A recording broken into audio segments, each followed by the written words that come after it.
시작하겠습니다. 422페이지. 이제 뇌생식기 검진입니다. 그러면 뇌생식기 검진을 하려면 질경을 삽입해서 봐야 되겠죠. 그래서 자, 생리 중에는 되도록 안 하시는 게 좋죠. 그 다음에 질세척, 성교, 약물 또 나오죠. 윤활제 사용하지 말고 방광비오라, 쇠석이. 이건 당연히 다 기본으로 알고 계시는 내용이고요. 그 다음에 이 사이즈가 다 틀리죠. 그래서 크기에 맞는 질경을 써야 된다는 걸 기억하시면 좋겠고, 당연히 따뜻한 물로 적셔서 따뜻한 질경을 넣어야지. 갑자기 그렇지 않아도 스트레스 받으면서 이렇게 힘을 빡 주고 있거든요. 근데 거기다 찬 건 넣으면은 되게 차가운 느낌이 들어서 싫어합니다. 그래서 덮여서 사용해라.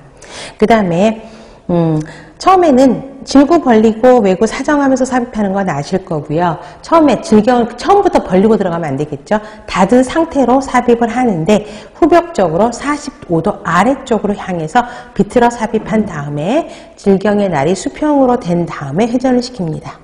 자, 그래서 그 다음에 질 안으로 다 들어간 다음에 경부가 보이도록 질경을 벌리고 나사를 고정하면서 사정을 해야 되죠. 제일 먼저는 시진을 하게 됩니다. 어떤 색깔, 위치, 열상, 궤양 이런 거는 금방 아실 겁니다. 이런 게 있는지 봐야 되고요.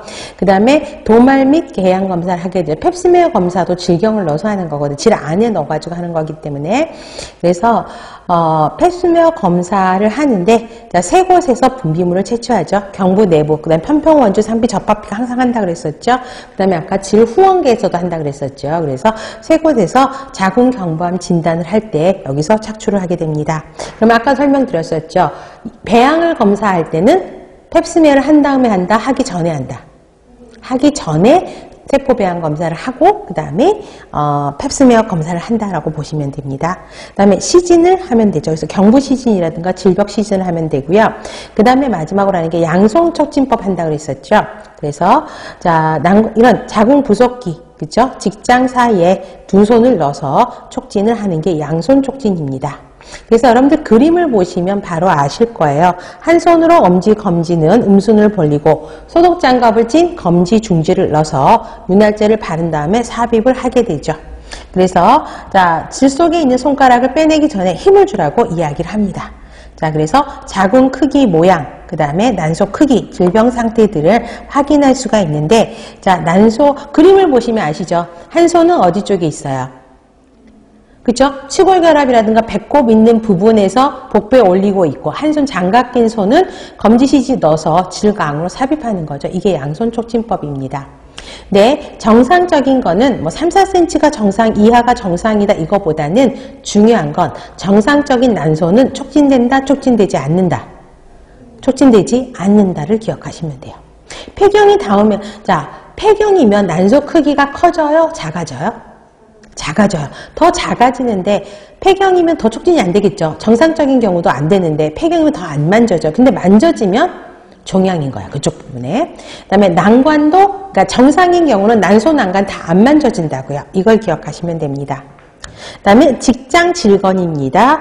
자, 검지는 천천히 질강으로 넣고요. 중지는 어디에 들어가 있어? 손을 한번 봐보세요. 가운데 손가락. 항문으로 들어가 있어요. 보이시죠? 그래서 넣어서 항문으로 넣은 다음에 힘을 주라고 합니다. 그래서 항문 조인근을 보는 게 직장 질 검사예요. 그래서 자, 힘을 줬어요. 그런데 그쪽에서 뭔가 빠져나와. 자궁이 후굴대, 정경정굴이었죠. 내가 뒤로 넘어가요. 이런 것들을 보는 것이고, 만약에 힘을 줬는데 변이 나와요. 혹시 그러면 거기에 피가 섞였는지도 보셔야 됩니다. 그래서 정경정굴이어야 되는데 후굴대요. 그럼 직장병에서 자궁이 만져드는 거죠. 자궁 뒤에 직장이 있다 그랬죠. 근데 직장이 딱 넣었는데 직장병에서 자궁이 만져지면 얘가 앞으로 구부러진 게 아니라 뒤로 구부러져 있다는 거예요. 그 다음에 폐경이 되면 난소 위축으로 촉진이 안 돼야 되는데 만지면 또 이것도 종양인 거고요. 또 만졌는데 아파요. 염증인 거고요. 자궁은 만져져야 되는데 만져지지 않아. 그러면 다시 한번 검사를 해봐야 되는 것입니다. 그 다음에 항문 검진이죠.